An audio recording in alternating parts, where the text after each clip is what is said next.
The firing of Adrian Griffin was a huge shock to many given their winning record, but for Bucks fans, they weren't that surprised because they knew how awful their defense is for months now. But I mean, you're just going to let Alperen Sengun just destroy Giannis in the post like this?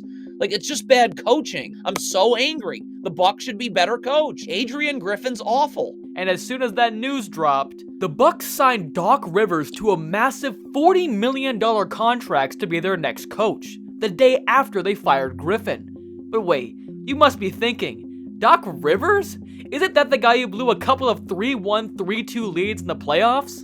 Well, while this is all true, the big difference though between Rivers and Griffin is that Doc is more of a player coach than the guy who just got recently axed. Let's learn how to lead as a team. Let's learn how to listen as a team. Let's learn how to follow as a team. And this is probably the reason why they hired Doc in the first place, because under Griffin's leadership, the Bucks are crumbling internally, whether it's on the court or in the locker room, despite what their impressive record is showing on the surface. So, is Doc Rivers the right man for the job? Before we get into that, let's first talk about the Bucks' performance till Adrian Griffin's firing. The Bucks recently second on the East with 31 wins and 14 losses, which does look okay on paper, but if you check some team stats and losses from the actual season, the situation is more concerning.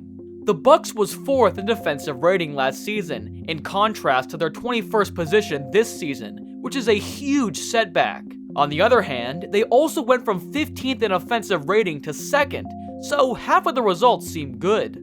These days, teams need an elite offense and a defense that is good enough to compete for a championship. Griffin's problem was that his defense wasn't good enough. Even when considering the offense for defense trade-off of Drew Holiday for Damian Lillard, there are many ways the Bucks' defense could have been better. Let's check their game against the Raptors where they just got destroyed defensively.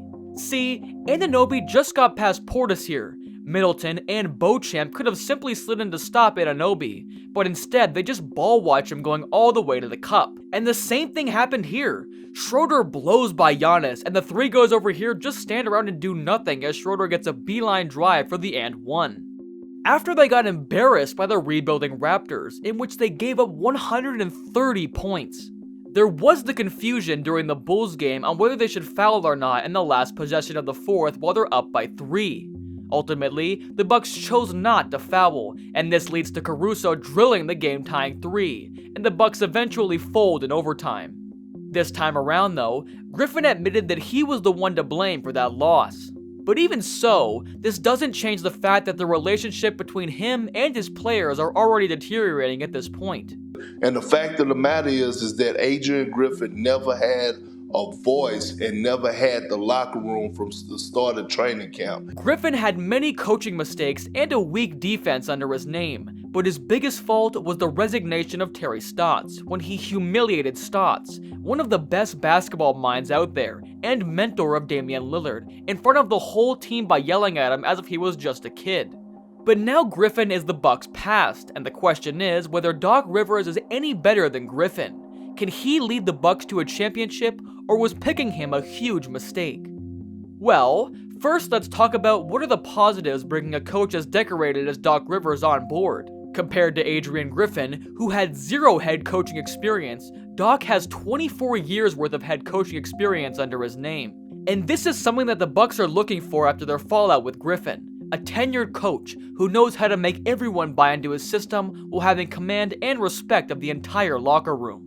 He's been around the league for a long time now, and he's certainly no stranger to managing super teams with clashing egos, which is why he's the perfect coach to lead Giannis and Lillard to the championship, because superstars have high regard for him. But while Doc has built a strong reputation as a player coach with a high winning rate during the regular season, the downside of him being your head coach is that he also has built a reputation of choking big time in the postseason. I mean, a great example of this was back in 2015 when he was coaching the Clippers. In the second round of the playoffs, the Clippers had a commanding 3-1 lead against the Rockets, with a roster that is stacked from top to bottom, led by CP3, Blake Griffin, and DeAndre Jordan.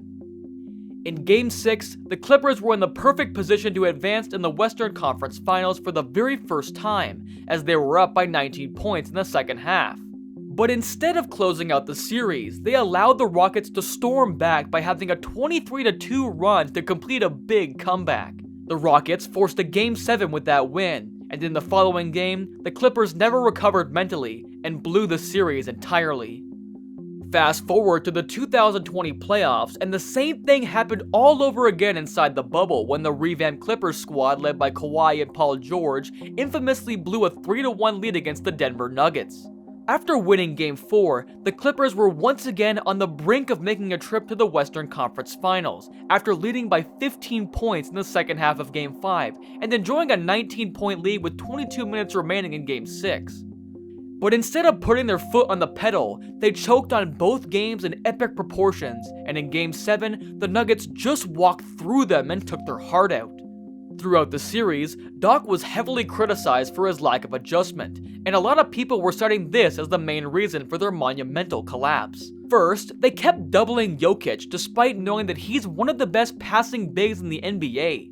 Then, Doc was also criticized for playing Lou Williams too much despite being a defensive liability with his size. And lastly, his decision to play Harrell over Zubats proved to be one of the biggest mistakes that he did, because every time Harrell was on the floor, he was getting destroyed by Jokic on the block, and their interior defense as a unit was much softer when Harrell was inside compared to when Zubats was playing, who registered a plus-minus of plus 32 as opposed to Harrell, who logged a negative 37 rating throughout the series. Doc's questionable coaching decisions and inability to adjust had cost him his job in LA, but soon after, he got the head coaching gig in Philly the following season. Now, although he already changed teams, the horrors of the past kept following him, because in the 2021 playoffs, the 76ers blew a 2-1 lead once again against the much weaker Atlanta Hawks, despite being the clear favorites in that series. And 2 seasons after that, he blew another 3-2 lead, this time against the Celtics in the second round. To put how badly Rivers chokes into data, he's just 16-33 in playoff games where his team already has 3 wins. And on top of that, he made the wrong side of playoffs history by becoming the first coach to blow 3 3-1 leads. And if you break that down further, 23.1% of all 3-1 collapses in NBA playoff history actually happened under Doc's watch. So yeah, Doc might be the right replacement for Griffin if the Bucks are looking for a player-friendly coach, but as a coach that can take Milwaukee over the hump, well, as you can see, his track record speaks for itself. With this said, I'm not really sure if Doc is the right man for the job, but definitely the coaching change is a welcoming development as far as making Giannis happy is concerned. It's all up to Doc and Giannis now on how to make this work, and with the playoffs closing in, they better turn things around because if they don't, the Bucks might go back to square one all over again.